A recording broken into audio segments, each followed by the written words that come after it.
ஹிஜாப் வழக்கில் கர்நாடக உயர்நீதிமன்ற நீதிபதிகள் தீர்ப்பை வாசிக்க தொடங்கியிருக்கிறார்கள். ஹிஜாப் வழக்கில் கர்நாடக உயர்நீதிமன்றம் இன்று தீர்ப்பு வழங்க இருக்கும் நிலையில் தற்பொழுது நீதிபதிகள் தீர்ப்பை வாசிக்க துவங்கியிருக்கிறார்கள். கர்நாடகத்தில் பெரும் சர்ச்சையை ஏற்படுத்திய ஹிஜாப் வழக்கில் இன்று கர்நாடக உயர்நீதிமன்றம் தீர்ப்பை வழங்க இருக்கிறது. தலைமை நீதிபதி ரிதுராஜ் தலைமையிலான 3 நீதிபதிகள் அமர்வு இந்த தீர்ப்பினை வழங்கியிருக்கிறது. கர்நாடக உயர்நீதிமன்ற நீதிபதிகள் ஹிஜாப் வழக்கில் தீர்ப்பை வாசிக்க தொடங்கியிருக்கிறார்கள். நாடே பெரிதும் எதிர்பார்த்து காத்திருக்கும் இந்த வழக்கில் தற்பொழுது தலைமை நீதிபதி ரிதுராஜ் தலைமையிலான 3 நீதிபதிகள் அமர்வு தீர்ப்பினை வாசிக்க துவங்கியிருக்கிறார்கள். அண்மை செய்தியாக நாம் பார்த்து வருகிறோம்.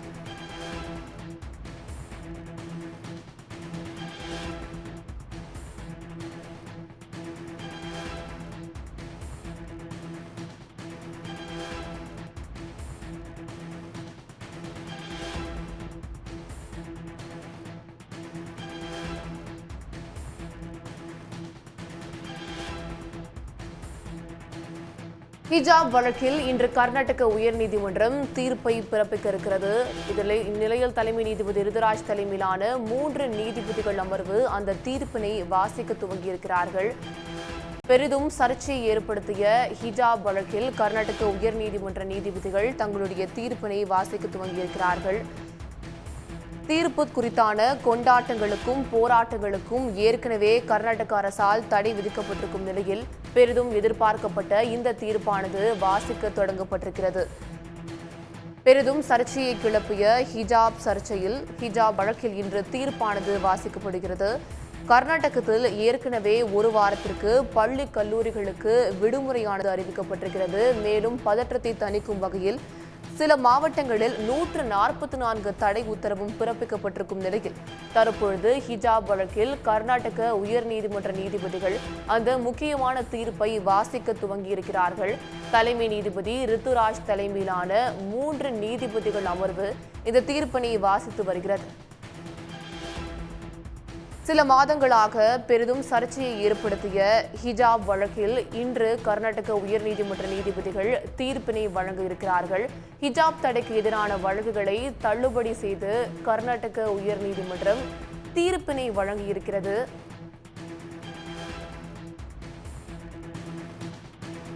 ஹிஜாப் தடைக்கு எதிரான வழக்குகளை தள்ளுபடி செய்து கர்நாடக உயர்நீதிமன்றம் தீர்ப்பு வழங்கியிருக்கிறது. இந்த ஹிஜாப் தடையானது செல்லும் என்று தற்பொழுது கர்நாடக உயர்நீதிமன்றம் தீர்ப்பு வழங்கியிருக்கிறது.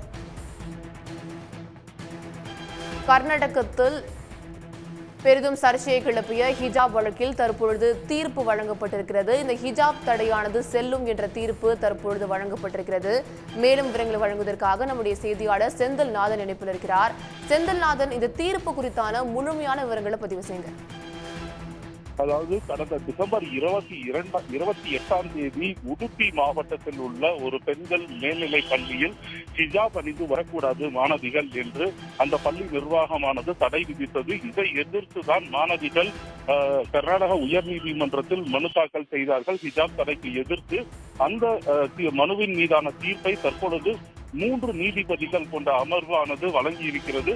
அதாவது தலைமை நீதிபதி ரிதுராஜ், கிருஷ்ணா தீக்ஷித் மற்றும் JM காஜி ஆகிய 3 நீதிபதிகள் ஒற்றுமையுடன் ஒரு தீர்ப்பை வழங்கியிருக்கிறார்கள். அதாவது இஸ்லாமிய மதத்தின் அடிப்படையில் ஹிஜாப் என்பது அவசியமாக பின்பற்றக்கூடிய ஒரு வழிகாட்டு நெறிமுறை கிடையாது. அது ஹிஜாப் அணிந்து பள்ளிக்கு வருவது தடை விதித்தது செல்லும் என்ற ஒரு திட்டவட்டமான தீர்ப்பை தற்பொழுது வழங்கி இருக்கிறார்கள். அதாவது கர்நாடக அரசானது இந்த ஹிஜாப் விவகாரத்தில் ஒரு அரசாணையை வெளியிட்டது. கல்லூரி நிர்வாகங்கள் ஹிஜாபுக்கு தடை விதித்தாலோ, அதாவது மதம் சார்ந்த எந்த ஆடைகளை அணிந்து வரக்கூடாது என்று கல்லூரி நிர்வாகம் முடிவெடுத்தால் அது சட்டப்படி செல்லும் என்று கர்நாடக அரசு கொடுத்திருக்க அரசாணையும் செல்லுபடி ஆகும் என்ற இந்த தீர்ப்பில் திட்டவட்டமாக தெரிவிக்கப்பட்டிருக்கிறது. இதையடுத்து ஹிஜாப் தடையானது தற்பொழுது அமலில் இருக்கும் என்றே தெரிய வந்திருக்கிறது. கடந்த ஒரு மாதமாக கர்நாடக மாநிலம் முழுவதுமாக ஹிஜாபுக்கு ஆதரவாகவும் ஹிஜாபுக்கு எதிராகவும் தொடர் போராட்டங்கள் நடைபெற்றன. ஹிஜாப் அணிந்து வந்து மாணவிகள் ஹிஜாப் எங்களது உரிமை என்று போராட்டத்தில் ஈடுபட்டார்கள். அதே போல ஹிஜாப் அணிந்து வரக்கூடாது என்று இந்துத்துவ மாணவர்கள் காவி துண்டு அணிந்து கர்நாடக மாநிலம் முழுவதும் உள்ள கல்லூரிகளில் போராட்டத்தில் ஈடுபட்டார்கள்.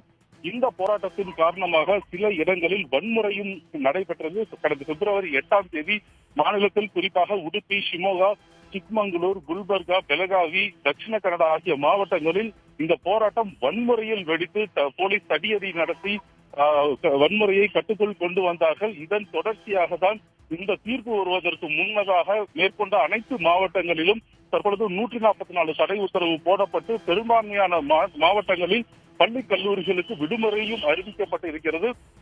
மாநிலம் முழுவதும் பலத்த போலீஸ் பாதுகாப்பு போடப்பட்டிருக்கும் நிலையில்தான் தற்பொழுது இந்த தீர்ப்பானது வழங்கப்பட்டிருக்கிறது.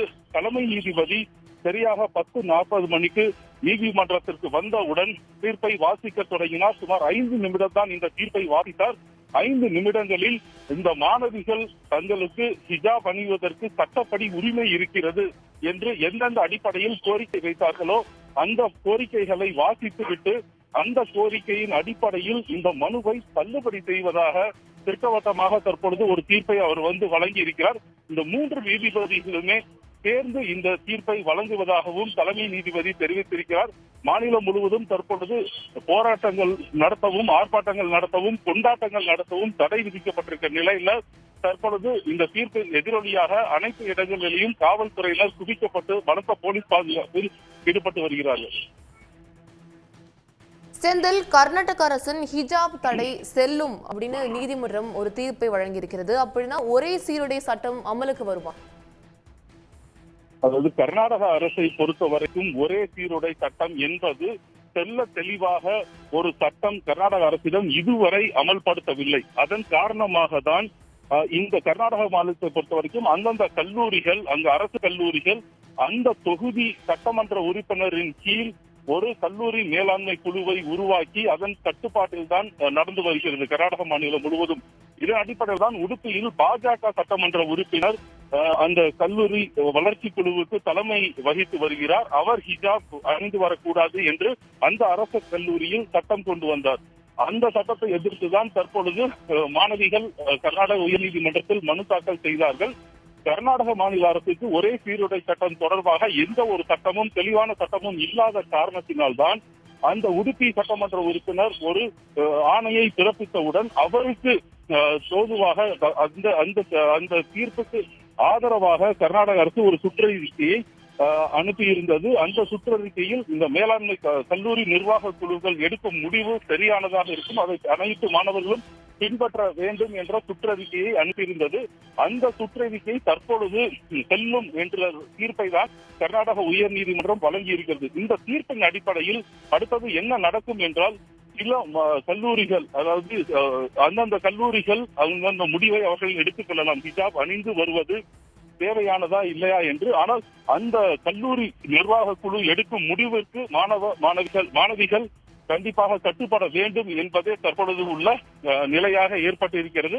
ஏற்கனவே ஹிஜாப் அணிந்து வர தடை விதித்த காரணத்தினால் பல மாணவிகள், குறிப்பாக உடுப்பி மாவட்டத்தில் அவர்கள் தேர்வை எழுத முடியாத ஒரு சூழல் ஏற்பட்டு இருக்கிறது.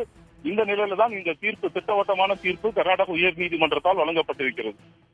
செந்தில்நாதன், பதற்றங்களை தடுக்க 144 தடை உத்தரவானது சில மாவட்டங்களில் பிறப்பிக்கப்பட்டிருக்கு. போலீஸ் பாதுகாப்பு அந்த மாவட்டங்கள்ல எந்த அளவுக்கு போடப்பட்டிருக்கு? கர்நாடக மாநிலம் முழுவதும் சுமார் 5000த்திற்கும் மேற்பட்ட போலீசார் குவிக்கப்பட்டிருக்கிறார்கள்.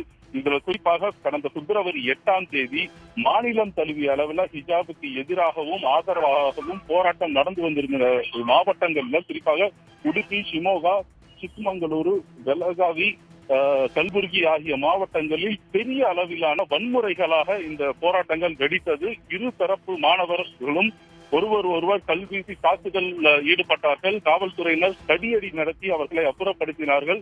அதன் அடிப்படையில் தான் தற்பொழுது முன்னெச்சரிக்கையாக நேற்று இரவே இந்த வன்முறைகள் நடந்த குறிப்பிட்ட மாவட்டங்களில் முழுவதுமாக பள்ளி கல்லூரிக்கு விடுமுறை அறிவிக்கப்பட்டு முழுவதுமாக 144 தடை உத்தரவானது பிறப்பிக்கப்பட்டிருக்கிறது. சுமார் 5000 போலீசார் மாநிலம் முழுவதுமே பாதுகாப்பு பணியில ஈடுபட்டு இருக்கிறார்கள். ஹிஜாபை இந்த தடை வரவேற்று இந்துத்துவா அமைப்பினர்கள் கொண்டாட்டத்தில் ஈடுபடவோ இல்ல ஹிஜாப் தடைக்கு எதிராக இஸ்லாமிய அமைப்பினர்கள் போராட்டத்திலோ இல்ல ஆர்ப்பாட்டத்தில் ஈடுபடவோ இந்த 144 தடை உத்தரவால் தடை விதிக்கப்பட்டிருக்கிறது. அடுத்தது 3 நாட்களுக்கு குறிப்பாக இந்த தடை உத்தரவு பரவலாக பதற்றமான மாவட்டங்களில் அமல்படுத்தப்படும். 344 தடை உத்தரவு இல்லாத மாவட்டங்களிலும் இந்த ஆர்ப்பாட்டங்கள் போராட்டங்கள் நடத்தக்கூடாது என்று அந்தந்த மாவட்ட நிர்வாகம் திட்டவட்டமாக அறிக்கை வெளியிட்டிருக்கிறது. காவல்துறையினர் பலத்த பாதுகாப்பில் தற்பொழுது ஈடுபட்டு வருகிறார்கள். ஒருவேளை இந்த தடையை மீறி ஆர்ப்பாட்டத்தில் ஈடுபட்டால் உடனடியாக அவர்களை கைது செய்வதற்கும் தகுந்த ஏற்பாடுகளை காவல்துறையினர் செய்துள்ளனர். உடனுக்குடன் செய்திகளை தெரிந்து கொள்ள சன் நியூஸ் பெல் ஐகானை கிளிக் பண்ணுங்க.